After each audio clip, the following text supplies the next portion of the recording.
क्या हुआ जब हनुमान लल्ला को मिला एक नया मित्र सुग्रीव।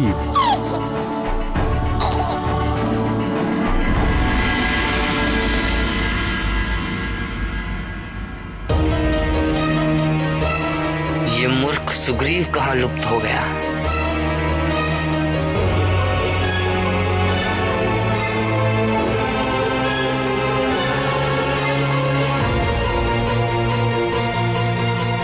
ये मूर्ख सुग्रीव किसी संकट में ना फंस गया हो।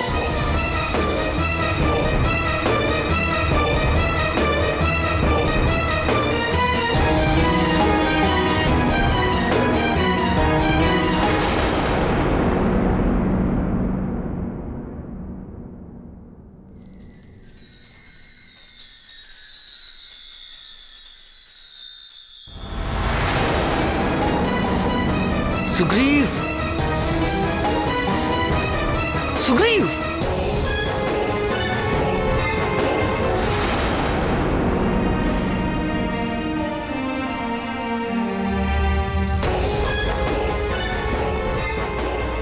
सुग्रीव,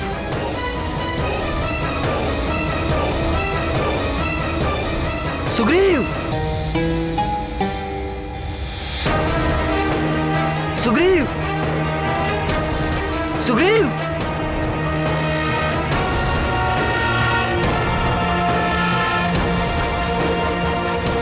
सुग्रीव।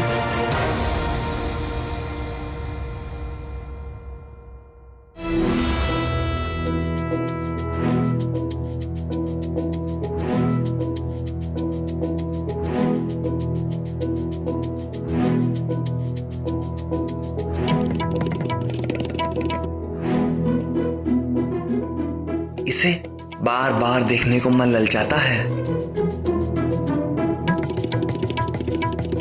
ये कैसा विचित्र संबंध हो गया है इस बालक से मेरा। कहाँ मैं आया था इसे बंधक बनाने, इसने तो मुझे ही अपना बंधक बना लिया। सुग्रीव, सुग्रीव,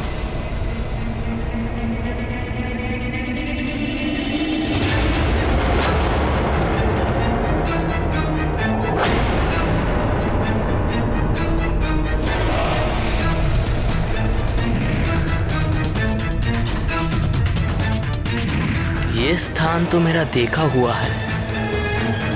ये तो उस मरकट का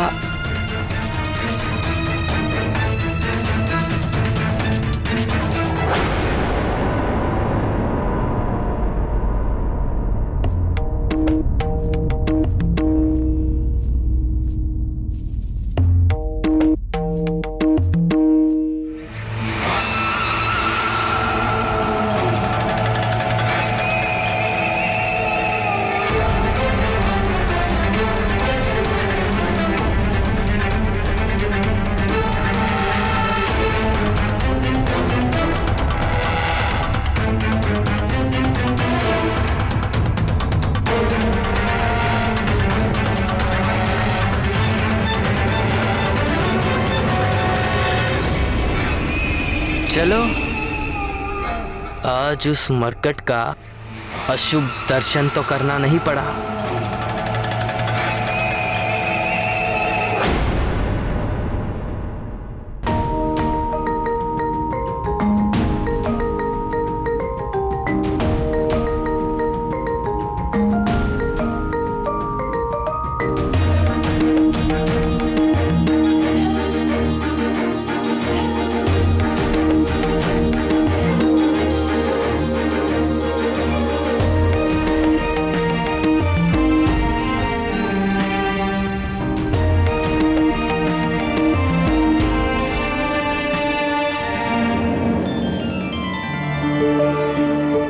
देवी अंजना और युवराज को बुलवाइए।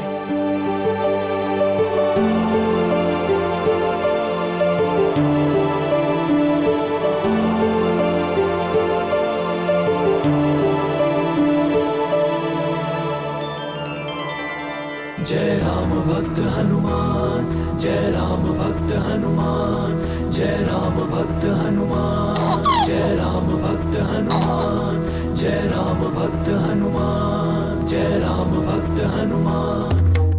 तुम मुझे बहुत छका रहे हो। इतने छोटे से तो हो और इतना आकर्षण। कैसी स्वर्ण जैसी चमक निकल रही है तुम में से, और तुम्हें कोई मरकट कैसे कह सकता है? तुम तो कंचनाभ हो, कंचनाभ।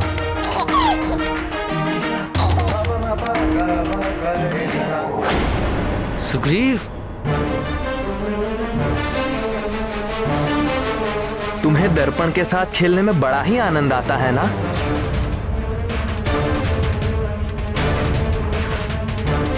मैं तुम्हें बताता हूं, ये मैं हूं सुग्रीव और ये दर्पण में मेरी छवि। ये तुम हो कंचनाभ और दर्पण में कंचनाभ की छवि।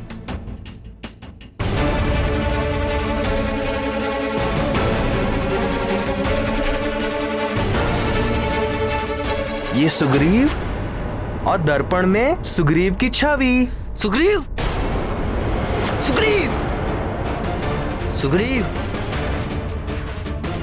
सुग्रीव।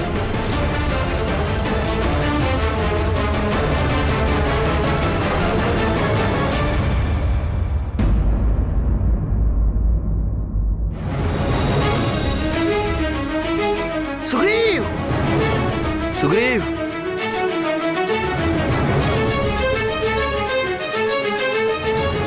सुग्रीव, सुग्रीव।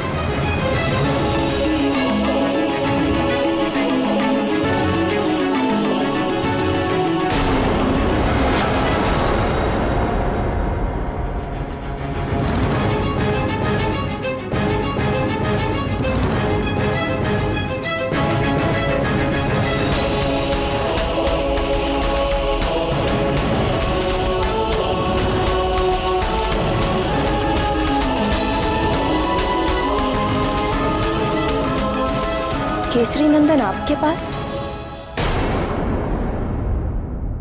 आप कौन हैं?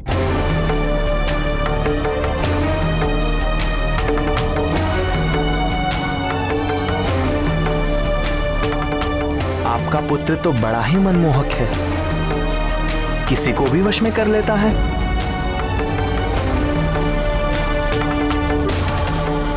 लीजिए, ये लीजिए।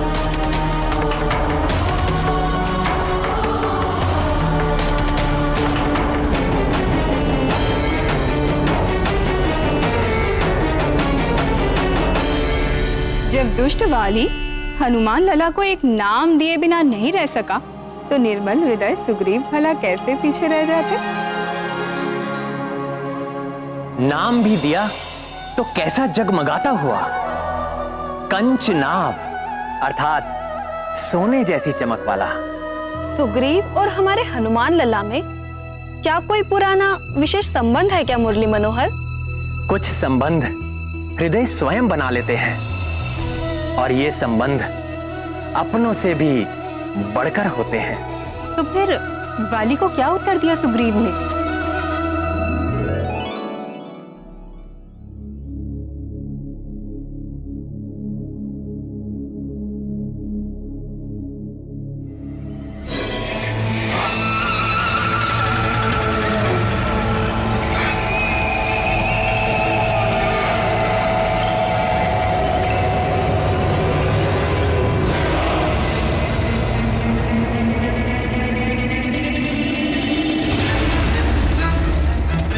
कहाँ विलीन हो गए थे? गुरुकुल का एक मित्र दिख गया था, उसी से बातें कर रहा था। बिना मुझ महानतम को कुछ बताए।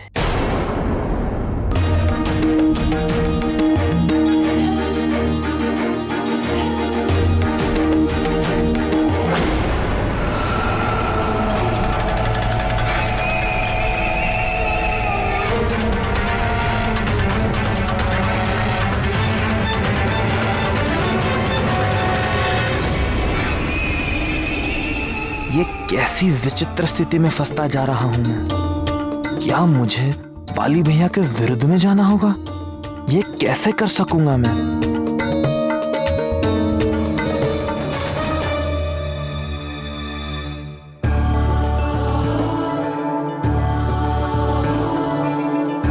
सौभाग्यवती भव। आइए वानरराज, आप युवराज को गोद में लेकर महारानी के बाईं ओर आसन ग्रहण करें।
युवराज हैं तो छोटे, किंतु बड़े बुद्धिशाली हैं।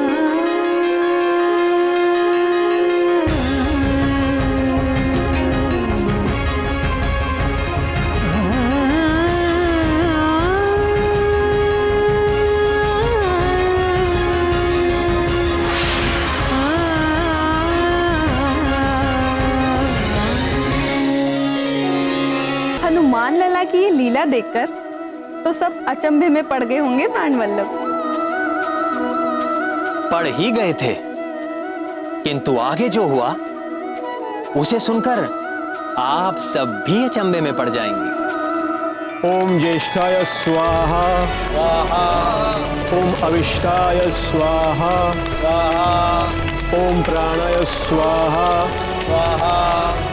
ओम संपदे स्वाहा, ओम चक्षुषे स्वाहा, ओम संपदे स्वाहा, ओम यतनाय स्वाहा, ओम मनसे स्वाहा, ओम प्रजायै स्वाहा, इदं ज्येष्ठाय नमः स्वाहा।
कि इसका तेज भी बना रहे और हम संसारी जीव इसके दर्शन भी कर सकें।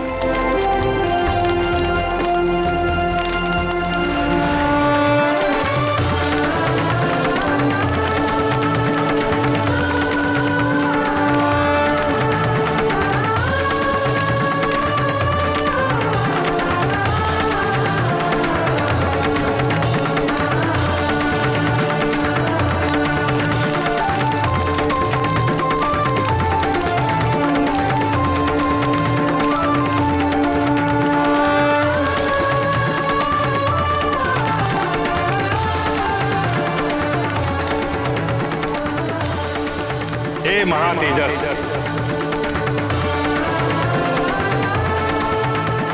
आपका तेज, औज और बल सदैव वृद्धिमान रहे, ये मेरा आशीर्वाद है। अस्तु।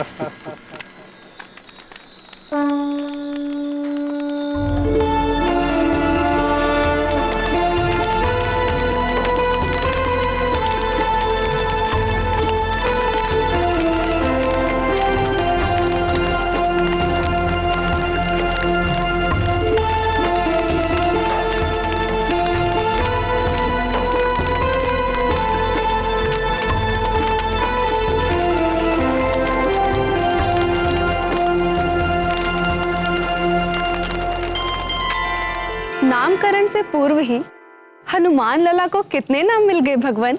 अग्निदेव ने भी एक नाम दे दिया।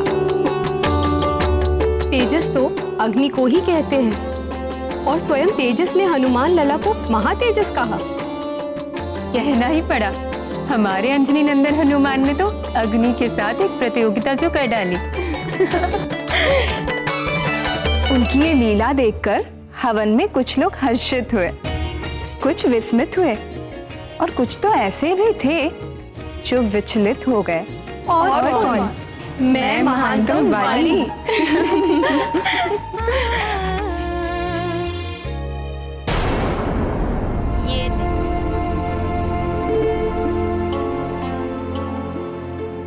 एक माँ जब अपने ज्ञान से संतान में सद्गुण और संस्कार भर देती है तो उसे उसकी सारी तपस्या, व्रत और पूजा पाठ का फल मिल जाता है।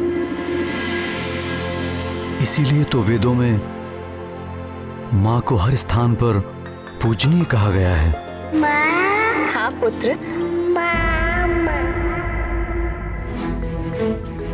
माँ, माँ।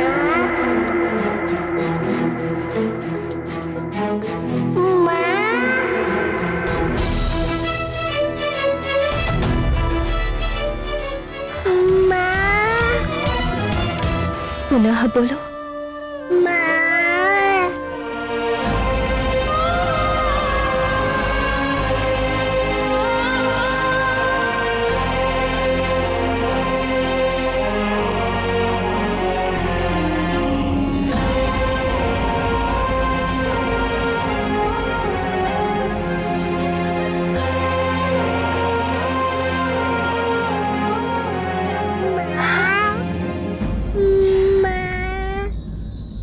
प्रिय,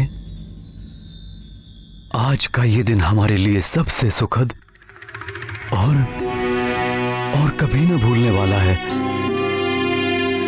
ये सब तुम्हारी प्रभु भक्ति का ही फल है प्रिय। एक बार पिताश्री बोलो पुत्र।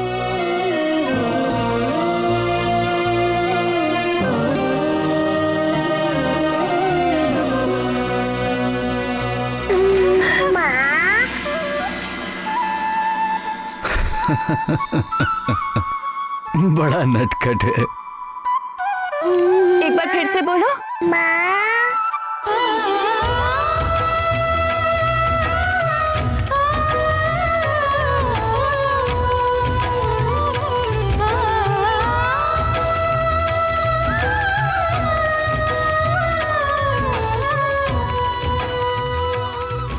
सुना आपने नाथ? किसने फिर से मुझे माँ बोला?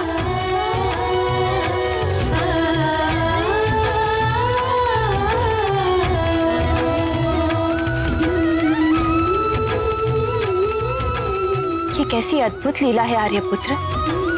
हमारा पुत्र तो कुछ ही दिनों का है, फिर इसके मुख से माँ, ये कैसे संभव है?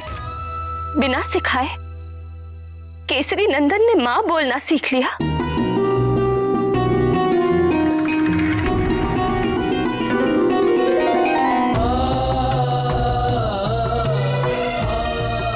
हे गौरी शंकर, आपकी कृपा से हमारा लाल ये कैसी कैसी लीलाएं दिखा रहा है।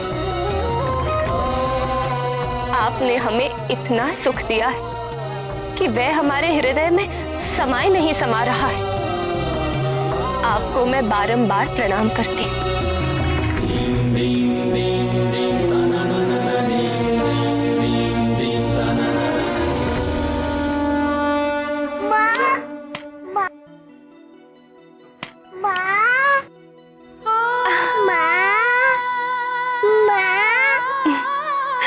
एक बार पिताश्री भी तो बोलो पुत्र।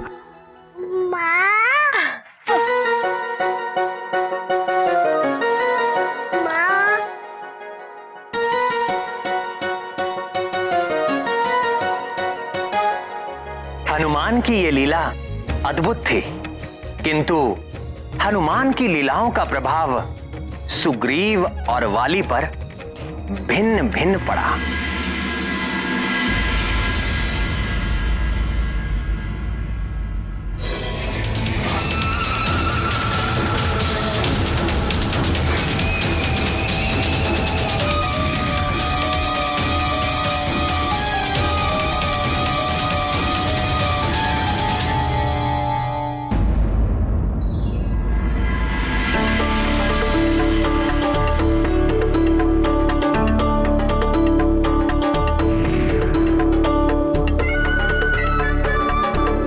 ये तो मानना पड़ेगा, उस मरकट में कुछ तो बात है। बहुत ही विलक्षण है वो। मायावी है वो।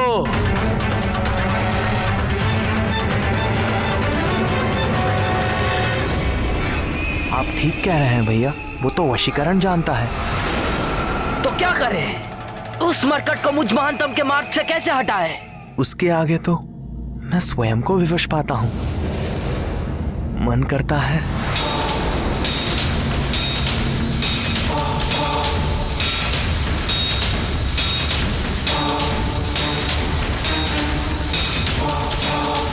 क्या मन करता है? कुछ नहीं भैया, कुछ नहीं। नहीं, कुछ तो मन कर रहा था तुम्हारा। यही कि आप जो कहें वो कर लिया जाए, अविलंब।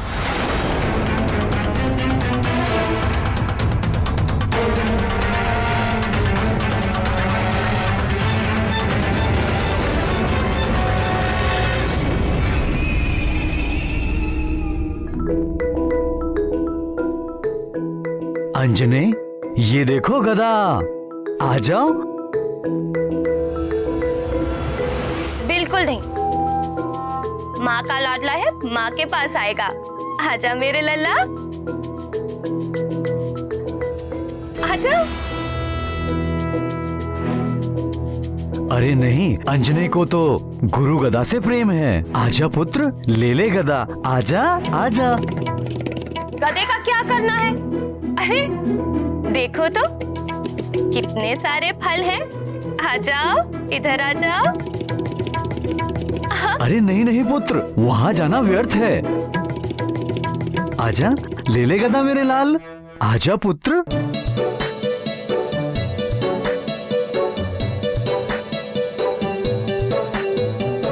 देखो कितने सारे फल हैं, इधर आओ।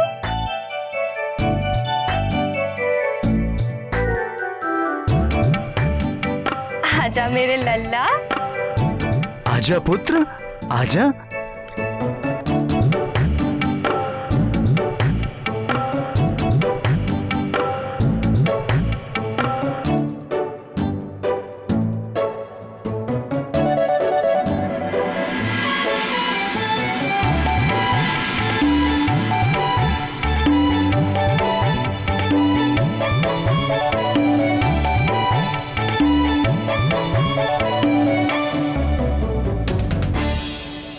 महाराज की जय हो। अयोध्या नरेश महाराजा दशरथ के प्रधान सचिव महामना सुमंत का आगमन हुआ है। महाराज दशरथ के प्रधान सचिव सुमंत्र जी, मेरे दक्षिण अंग फड़क रहे हैं प्रिय। निश्चय ही कोई प्रिय समाचार मिलने वाला है।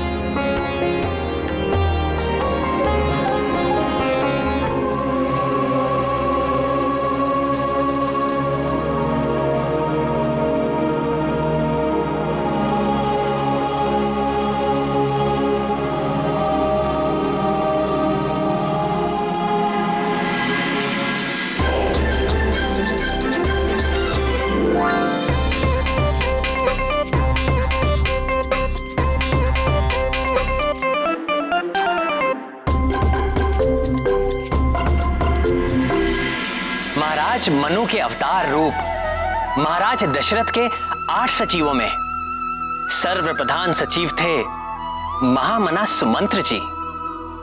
परम धीर, चतुर और नीतिमान, अयोध्यापति दशरथ के विश्वस्त सहायक और घनिष्ठ मित्र भी थे तात सुमंत्र। महामना सुमंत्र जी, अहो भाग्य हमारे, आपका आगमन हुआ। आपका स्वागत है।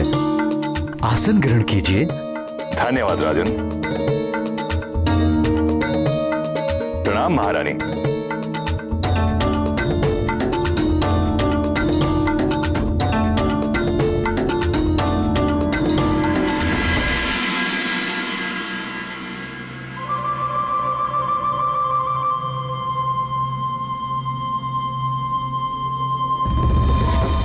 मेरा मन कहता है आप निश्चित ही कोई सुखद और शुभ समाचार लेकर आए हैं।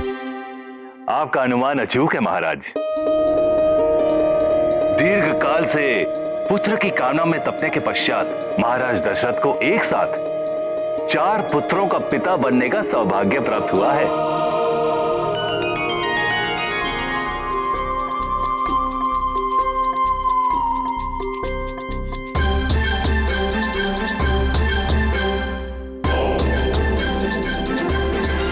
कैसा अद्भुत संयोग है। हमारे और महाराज दशरथ के भाग्य में निराली समानता है। चैत्र पूर्णिमा के दिन हम भी एक पुत्र के पिता बन गए हैं। आश्चर्य है। और तिथियों में भी अधिक अंतर नहीं है। हमारे राजकुमारों ने भी नवमी और दशमी को जन्म लिया और आपके युवराज ने भी पूर्णिमा को। अद्भुत संयोग है।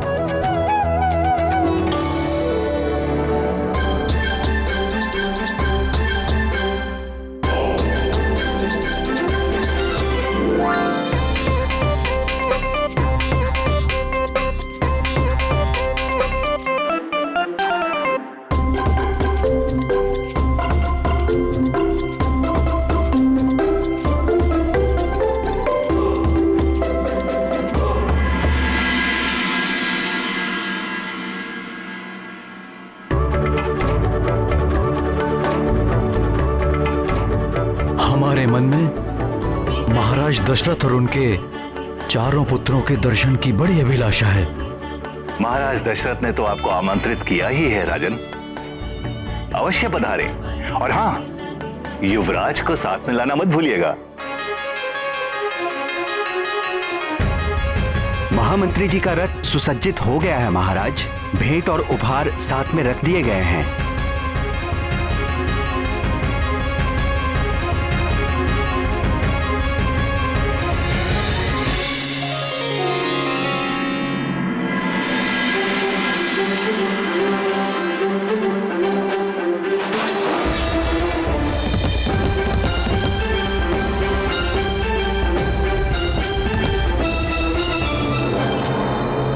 महामना सुमंत जी, महाराज दशरथ के पुत्रों का नामकरण हो गया? जी महाराज, नामकरण हो गया है। सबसे कनिष्ठ रानी देवी सुमित्रा ने दशमी दिवस के मेष लग्न में जुड़वा संतान को जन्म दिया। गुरुदेव वशिष्ठ ने उन्हें नाम दिया है लक्ष्मण और शत्रुघ्न। लक्ष्मण और शत्रुघ्न? जी, और महारानी कैकेयी ने दशमी को मीन राशि के उदय काल में राजकुमार भरत को जन्म दिया था।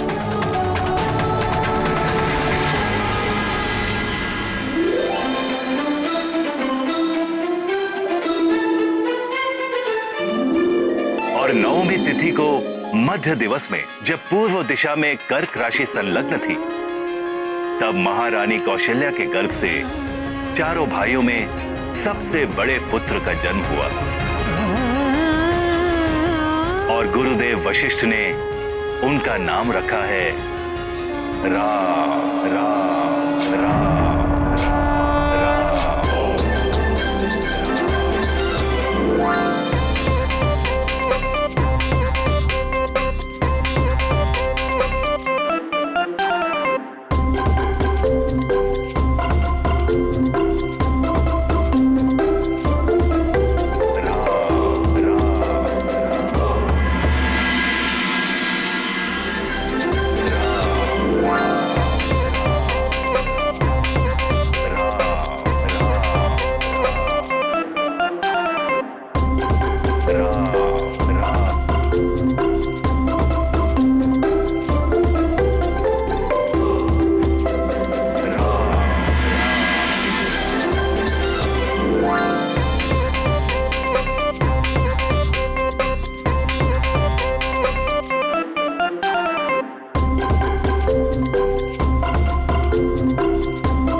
मुझे पुनः आश्चर्यचकित कर दिया।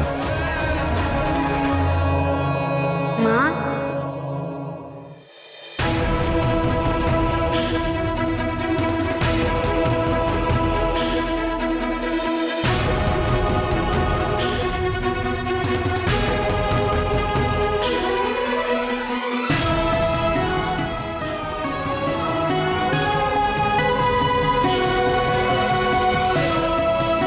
हे प्रभु, आपकी लीला अपरंपार है।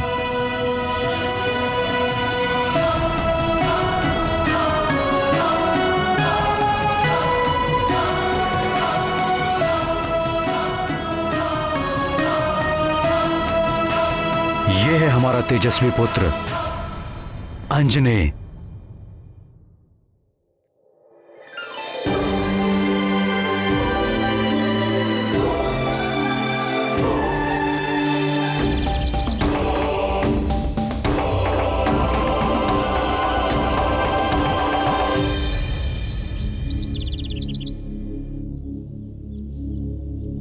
किंतु आपने तो कहा था कि आपके पुत्र का जन्म अभी कुछ ही दिन पहले हुआ है, तो फिर ये बालक तो हमारे पुत्र पर भगवान भोलेनाथ की विशेष कृपा है, इसीलिए ये अद्भुत है। इसके चमत्कार से हम भी रोमांचित रहते हैं। अति शीघ्रता से इसका शारीरिक विकास भी हो रहा है। आपका आश्चर्य करना तो स्वाभाविक है। भोलेनाथ की कृपा से सब संभव है। उनके आशीर्वाद से ही हमने ऐसा तेजस्वी और अद्भुत पुत्र प्राप्त किया है।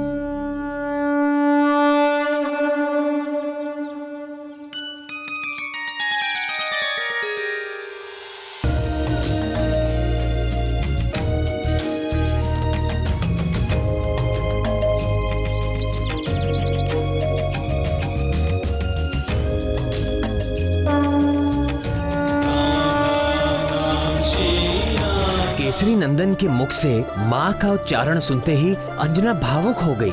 महामना सुमंत्र जी वानर राज केसरी के पास एक शुभ समाचार के साथ आए। उन्होंने महाराज दशरथ के पुत्रों के नाम भी बताए। जैसे ही राम नाम की गूंज हनुमान लला के कानों तक पहुंची, उनके शरीर में एक अद्भुत विकास होने लगा। आपने तो कहा था कि आपके पुत्र का जन्म अभी कुछ ही दिन पहले हुआ है, तो फिर ये बालक तो हमारे पुत्र पर भगवान भोलेनाथ की विशेष कृपा है, इसीलिए ये अद्भुत है।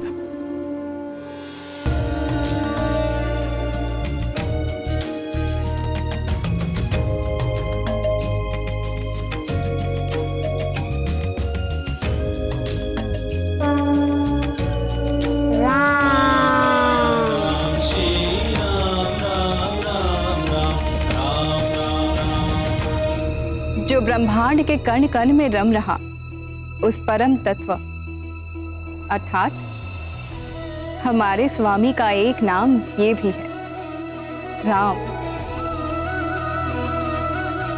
गुरुदेव ब्रह्मश्री वशिष्ठ ने मुझे ये राम नाम देकर सबसे बड़ा लोकहित का कार्य किया है।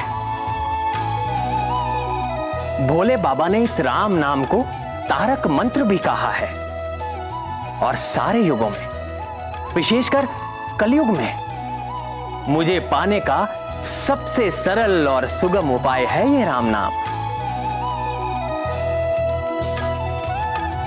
नाम की महिमा अपार है। एक और प्रिय हनुमान राम नाम में मग्न होकर समाधिस्थ हो गए और दूसरी ओर वाली अपने ही दिए हुए नाम मरकट से ऐसा चिपका कि दिन रात उसी के चिंतन में रहने लगा।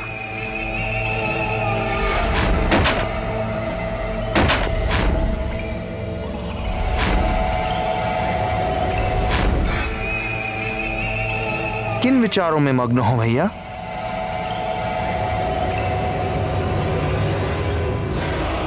इतने छोटे शिशु में कैसा अपार बल है, कहां से पा गया इतना बल? स्मरण कीजिए, कैसे उस दिन वो उस भारी गदा को उठाकर पुष्प के समान उछाल रहा था।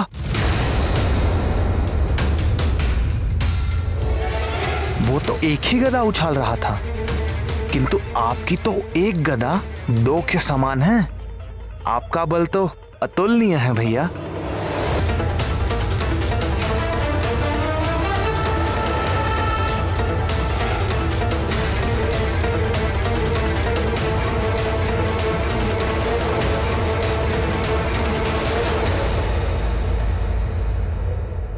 पर फिर भी ना भैया, मुझे लगता है हमें वापस सोच विचार कर वापस कोई योजना बनानी चाहिए।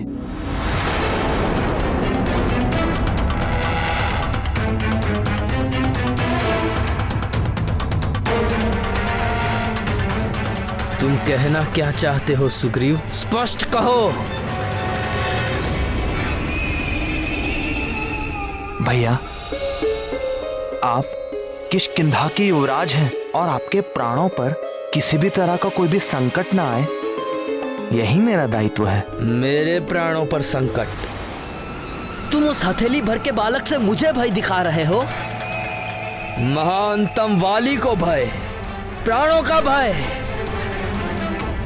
भैया, मेरे बात की आत्मा पर ध्यान दीजिए। हमें अपने शत्रु को अच्छी तरह से जानकर उनके बल को और परख कर फिर आक्रमण करना चाहिए। मैं तो केवल इतना ही कह रहा हूं। अग्रज कौन? आप। बलशाली कौन? आप। बुद्धिमान कौन? आप। तो फिर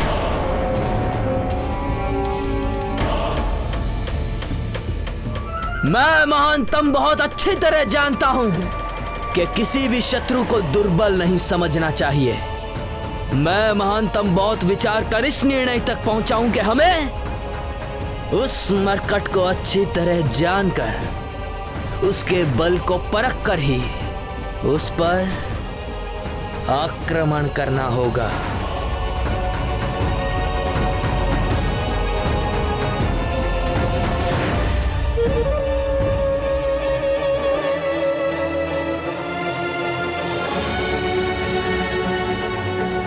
कितना अद्भुत संयोग है वाली भैया।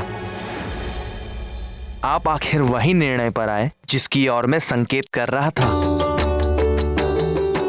और जब हम कंचनाभ को और जानेंगे, निश्चित वाली भैया आप भी उसकी मोहिनी मुस्कान की जाल में पड़ ही जाएंगे और आपका हृदय भी द्वेष से दहकने से विपरीत प्रेम से छलकने लगेगा।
क्या सोच रहे हैं हृदयनाथ?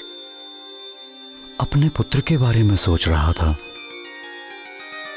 उसे अद्भुत कहूं या विचित्र?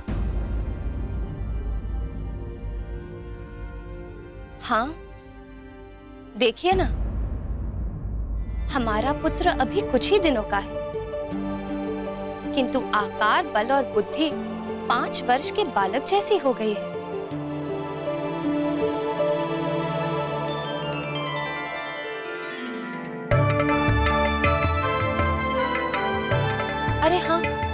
ये बताइए, सुमंत्र जी ने क्या नाम बताए थे महाराज दशरथ के राजकुमारों के?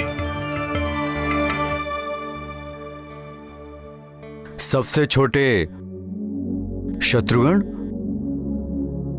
फिर लक्ष्मण, फिर भरत, और सबसे बड़े पुत्र का नाम राम। राम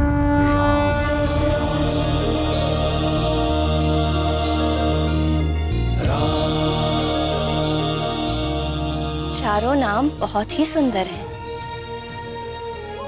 किंतु राम, यह नाम कितना मधुर, शांतिदायक और सुखद है। तुम ठीक कह रही हो प्रिय। कितनी शीतलता है इस नाम में, राम। हम भी अपने केसरी नंदन का ऐसा ही कोई नाम रखेंगे। किंतु परंपरा। किंतु परंपरा क्या? हमारे कुल की परंपरा है, पुत्र अपने नाम का चुनाव स्वयं ही करता है। इस विषय में आपने पहले तो कुछ नहीं बताया। अवसर आने पर बात कहने का एक अलग ही आनंद है और महत्व भी। तुम स्वयं ही देख लेना जब पुरोहित जी अंजने से उसका नाम कहलवाएंगे।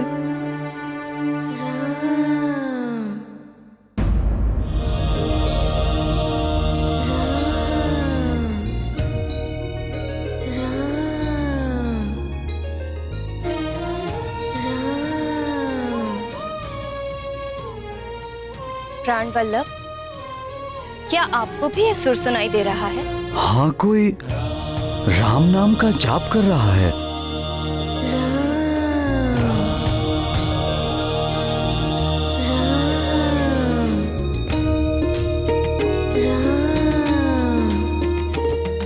ये राम नाम के जाप की ध्वनि इसी कक्ष से आ रही है, परंतु इस कक्ष से कहां से?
ये राम नाम का जाप इसकी सांसों में चल रहा है। राम।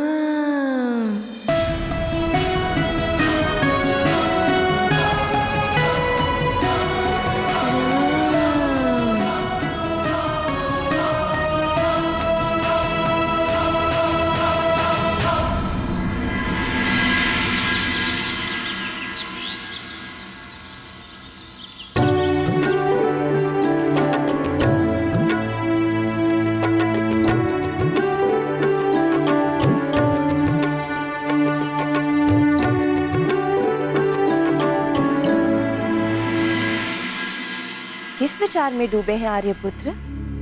क्या हुआ? कुछ नहीं, बस अपने पुत्र अंजने के बारे में सोच रहा था। ये तो हम समझ ही चुके हैं कि कृपा निधि भगवान भोलेनाथ की विशेष कृपा है इस पर, किंतु ये जो राम नाम हमारे पुत्र के हृदय में रच बस गया है, उसका क्या संबंध है हमारे पुत्र के साथ?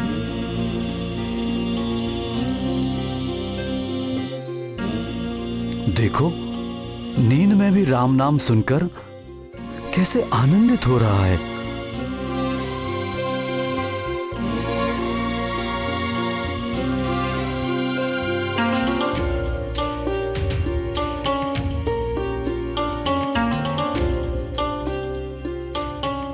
हमारे पुत्र के नित्य नए चमत्कार से मैं भी अचंभित हूँ। हमारे पुत्र का जन्म अवश्य किसी महान कार्य के लिए हुआ है। हम तो केवल माध्यम हैं। भगवान की लीलाएं भगवान ही समझ सकते हैं। तुम ठीक कह रही हो प्रिय। प्रभु की लीला हम प्राणियों की समझ से परे है। परंतु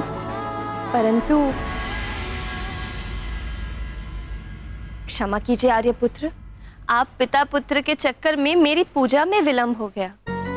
हाँ देखो ना, बातों बातों में समय का पता भी नहीं चला। मैं भी चलता हूं।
सवेरे सवेरे कहाँ जा रहे हो?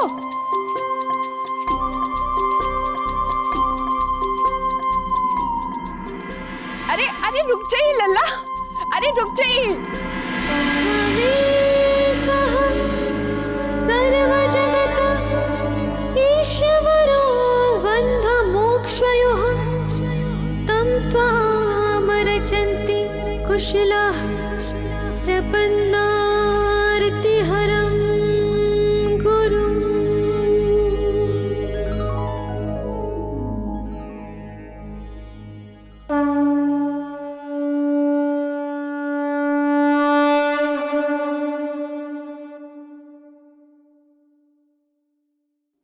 आंजने को आने दीजिए दाई माँ।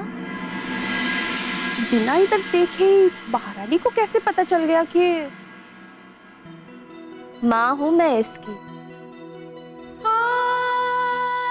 और एक माँ मन की आंखों से सब देख लेती है।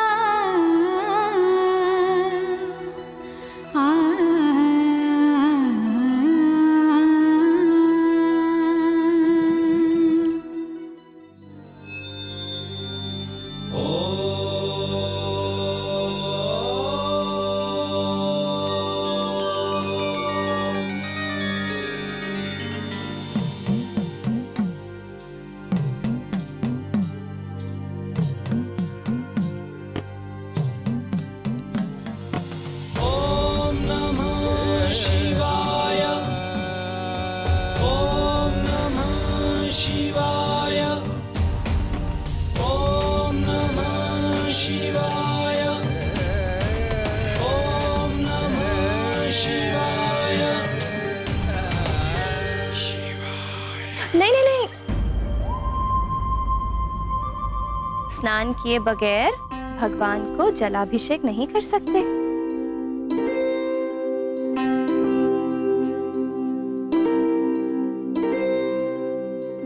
क्यों माँ?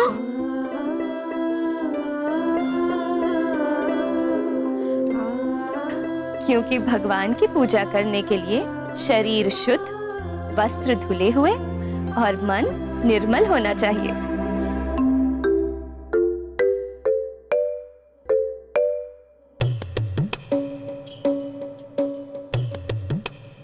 बच्चों का मन सदैव ही निर्मल होता है, चाहे वो कितने ही नटखट क्यों ना हो।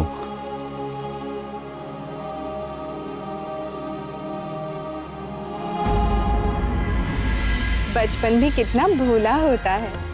बचपन भोला अवश्य होता है, किंतु बुद्धिहीन नहीं होता।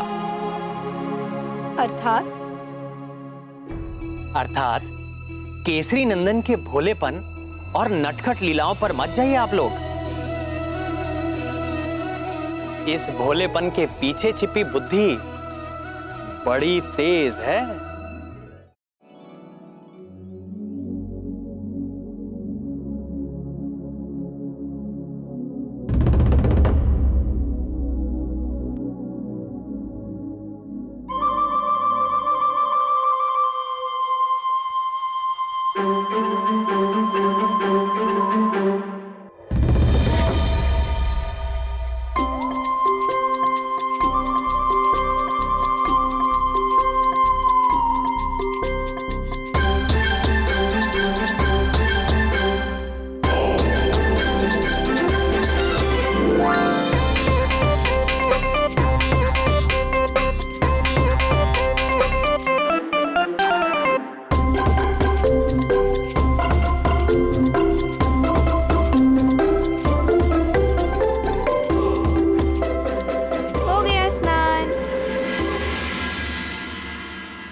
क्या किया? ये क्या किया?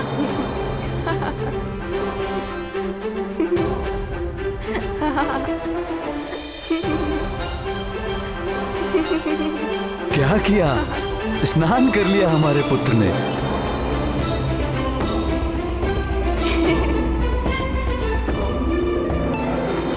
माँ, लोटा दो ना, जल अभिषेक करना है। दो ना माँ।